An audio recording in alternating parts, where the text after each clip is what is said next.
Hello, नमस्कार, स्वागत है आप लोगों का हमारे वीडियो में एक बार फिर से। दोस्तों, ये वीडियो है अप्सरा मॉम के लिए, आंटी जी के लिए। और पहले ही माफ़ी मांगती हूँ, मेरा कोई भी उद्देश्य नहीं है आपका दिल दुखाने का या किसी का भी दिल दुखाने का।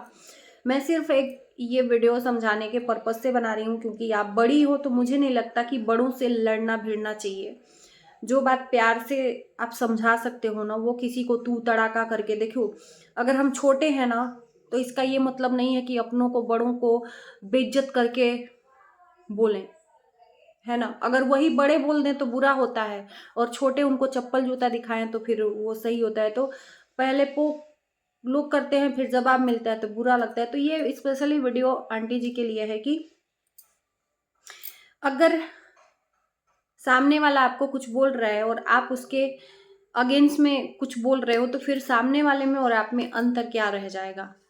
कोई अंतर नहीं रहेगा। फिर आप उसको गलत बोलने का कोई अधिकार नहीं है, क्योंकि आप गलत खुद हो, है ना। इस टाइम पर मुझे लगता है कि आपके परिवार में जो स्थिति बनी हुई है, इस टाइम पर अपने मुंह पे कंट्रोल रखना चाहिए। सोशल मीडिया पे जब चीज़ें आई हैं तो यहाँ पर लाखों करोड़ों लोग बोलेंगे, हर एक का मुंह बंद करना नहीं मुमकिन है।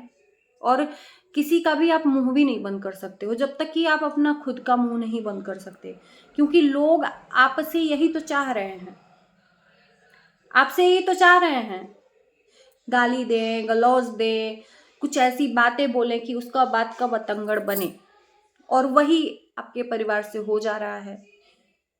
मुझे लगता है कि इस टाइम पर थोड़ा सा कंट्रोल करना चाहिए अपने ज़बान पे, पूरी फैमिली को, तो लोग यहाँ पर मानेंगे। नहीं तो हर एक का मैं देख रही हूँ कि जवाब भी दिया जा रहा है, तो ये सही नहीं है। सोशल मीडिया है, मैं बार बार कह रही हूँ, अगर जवाब दोगे तो जवाब उधर से मिलेगा, क्योंकि यहाँ पर तो लोग एकदम आक्रोशित बैठे हैं। जरूरी नहीं है कि अगर 80 लोग आपको प्यार कर रहे हैं तो 20 लोग आपको नफरत करने वाले भी हैं। तो वो जो नफरत करने वाले हैं ना, वो चढ़ बैठेंगे, और इस तरह से आप अपने वाणी पे संयम खो के किसी को जवाब दोगे तो फिर धीरे धीरे क्या होगा, आप ही पे लोग हावी होने लगेंगे।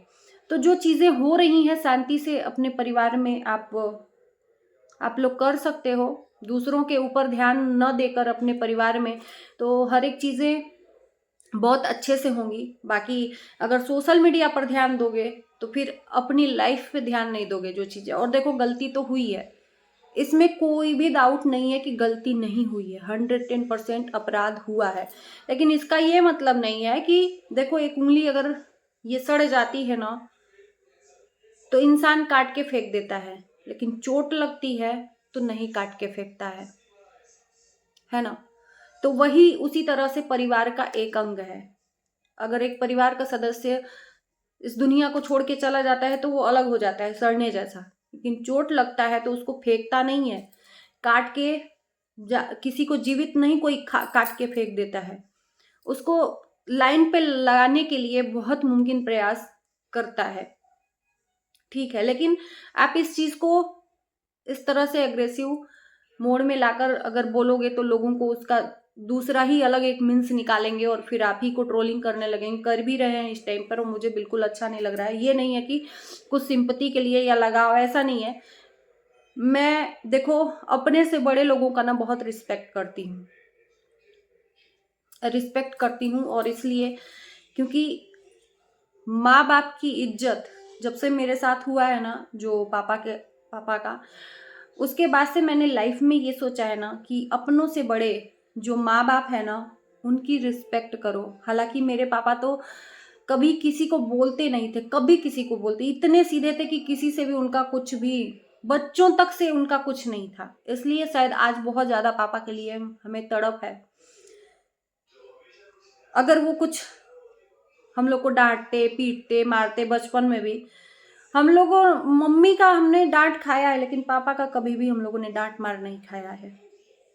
तो एक होता है ना। हाँ, लेकिन हल किस बात का रहा है कि हमारे पापा हमेशा से गांव रहे हैं, गांव में खेती किसानी करते थे, और मम्मी जॉब करती हैं। तो 6 महीना जब खेती होती करवाना होता था तो गांव चले जाते थे, नहीं तो फिर मम्मी के पास रहते थे। तो हम लोगों ने पापा का प्यार मतलब उतना नहीं पाया है, पापा हमेशा गांव पे रहते थे। तो वो जो प्यार अधूरा सा लगता है कि पापा तो हमारे साथ में थे ही नहीं, अधूरापन सा लगता है पापा का रहना, और चले भी गए तो वो चीज़ें बहुत खलती हैं। तो इसलिए मैं हमेशा ये कहती हूँ कि भाई अपने माँ बाप का रिस्पेक्ट करिए और अपने बड़ों का रिस्पेक्ट करिए। जब आपके सामने वो नहीं रहेंगे ना तो बहुत खलेगा, बहुत खलेगा। इस नाते मैं नहीं चाहती भाई, देखो हमारा कर्मा हमारे साथ में है, कब किसका क्या हो जाए, हम अगर बड़ों का दिल दुखाएंगे ना तो वो हमारे ऊपर आएगा। तो ये हमारे संस्कार नहीं है कि हम किसी को बुरा भला बोलें। हाँ, हमारे बातों से अगर वो सामने वाला बड़ा है समझ जाए तो ये अच्छी बात है, लेकिन अपने क्रोध में, चलो ठीक है, अगर हम वीडियो बना रहे हैं, रिएक्शन वीडियो दे रहे हैं, तो हम अपने लेवल के लोगों को या छोटे लोगों को बोल सकते हैं, डांट सकते हैं, लेकिन अपने बड़ों को इस तरह से नहीं बोल सकते। तो ये हमें बहुत बुरा लगता है यार। देखो पता नहीं क्यों अच्छा नहीं लगता है, तो वही चीज़ें हैं कि मुझे अच्छा नहीं लग रहा है कि यार वो माँ है, अपने बच्चे के लिए अगर कुछ बोल भी रही है, लेकिन नहीं बोलना चाहिए इस टाइम पर। अगर आप सोशल मीडिया पर आप एक्टिव हैं, वीडियो बना रही हैं, तो आपको नहीं बोलना चाहिए, थोड़ा सा संयम रखना चाहिए, कंट्रोल रखना चाहिए। नहीं तो यहाँ पर लोग, मुझे पता नहीं क्यों यार, बड़ों को कोई गाली देता है या तू तड़ाका करता है ना, तो मेरा दिल पे यहाँ पे लग रहा है, अभी यहाँ पे लग रहा है, नहीं करना चाहिए।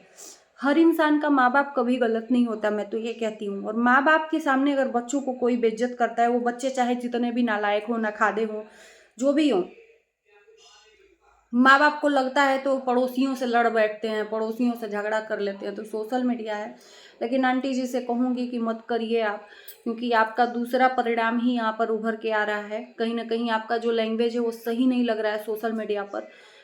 इस टाइम पर आपको जबान बंद करके रखना चाहिए, क्योंकि गलती आपके तरफ से है। तो इस टाइम पर लोगों का जो व्यवहार है उसको बर्दाश्त भी करना पड़ेगा। 4 लोग आकर गाली भी दे रहे हैं, उसको भी बर्दाश्त करना पड़ेगा, ये बर्दाश्त करना पड़ेगा। सोशल मीडिया पर हर एक इंसान का स्वभाव हम नहीं जानते हैं कि कैसा है कैसा नहीं, लेकिन हम यही कहेंगे, अनुरोध करेंगे कि हमारे भी माँ बाप हैं, आपके भी, सबके माँ बाप रहते हैं। किसी भी माँ बाप को गाली या तू तड़ाका से नहीं बोलना चाहिए, चिढ़ाना नहीं चाहिए, स्पेशली मैं बोलूँगी। क्योंकि अगर हम दूसरे के माँ बाप को इस तरह से बेइज्जत करते हैं ना, तो कहीं ना कहीं वो अपने ऊपर आता है। और 100 बार लोग सोचते हैं कर्मा कर्मा कर्मा, यही तो है कर्मा जो हम कर रहे हैं। कर्मा क्या है, मैं पूछना चाहती हूँ, कौन सा कर्म है? हम दूसरों को बेदीन कर रहे हैं, दूसरों को गालियां दे रहे हैं, दूसरों को कह रहे हैं, तो यही तो कर्मा कहलाएगा। एक चीज़ है यहाँ पर बोलूँगी, आंटी जी ने एक शब्द बोला था जो मुझे भी बुरा लगा था, स्पेशली देखो कि आंटी जी ने कल गोरखपुरिया भौजी के लिए बोला था, वो मैं आज वीडियो देखी हूँ कि उनकी 3 लड़कियां हैं, बेटा नहीं है ना, इसलिए दर्द नहीं समझेगी। हमारा बेटा है तो हम दर्द समझ रहे हैं। सबसे पहली बात कि ये नहीं बोलना चाहिए था उनको बेटा बेटी, क्योंकि देखो कोई कोई तो बेटी के लिए भी तरसता है, और उनसे पूछो जो नहीं माँ बनता है। तो बेटा बेटी में तो हमारा कोई अधिकार नहीं है ना, वो तो ऊपर वाला देता है, बेटा हो चाहे बेटी हो, ऊपर वाले की देन है, हमारे हाथ में नहीं है। तो इसका ताना किसी को भी नहीं देना चाहिए। ये बोलकर शायद गलत की है आंटी, और उस चीज़ का उनको वो है कि हाँ मैंने गलती से कर दिया है। खैर, अब बोली हुई बात, इसीलिए कहते हैं ना कि सोच समझ के सोशल मीडिया पर बोलना चाहिए, कि बोली हुई बात वापस नहीं आती है, और कमान से छूटी हुई तीर वापस नहीं आती है। तो सोच समझ के बोलना चाहिए, वो भी सोशल मीडिया पर। गुस्से को थोड़ा सा कंट्रोल करना चाहिए, कि गुस्से में आक्रोशित होकर किसी को भी कुछ भी बोल दो, उसके बाद से बाद में पछतावा हो। यहाँ पर तो लोग शब्द को चुनते हैं कि आपके द्वारा क्या निकला हुआ शब्द है। मुझे भी बहुत सारे लोग बहुत लोगों पे वीडियो बनाने को बोल रहे हैं, लेकिन नहीं, सब अपने तरीके से अच्छा ही जबान बोल रहा है भाई, अपने समझ से बोल रहा है। मेरा काम है रिएक्शन देना। जो इंसान उस तरीके का काम करेगा उस पर रिएक्शन देंगे। बाकी मेरा किसी से भी कोई भी वो नहीं है भाई, संबंध नहीं है, या किसी से गिला शिकवा नहीं है। सब अपने में खुश हैं, सब अपने तरीके से सही ही बना रहे हैं। जैसे हम किसी में, हमारे में कोई कमियां नहीं खोज रहे, तो हम क्यों खोजें हमारे में कमियां? वो भी अपना काम 100% कर रहे हैं, हम भी अपना काम। इसी के साथ इस वीडियो को यहीं करते हैं। फिर उससे लास्ट में मैं माफ़ी मांगूंगी कि आंटी जी अगर बुरा लगे तो माफ़ करना, लेकिन मैं ये वीडियो समझाने के लिए बनाई हूँ। बाकी कुछ नहीं कहना है। Bye bye.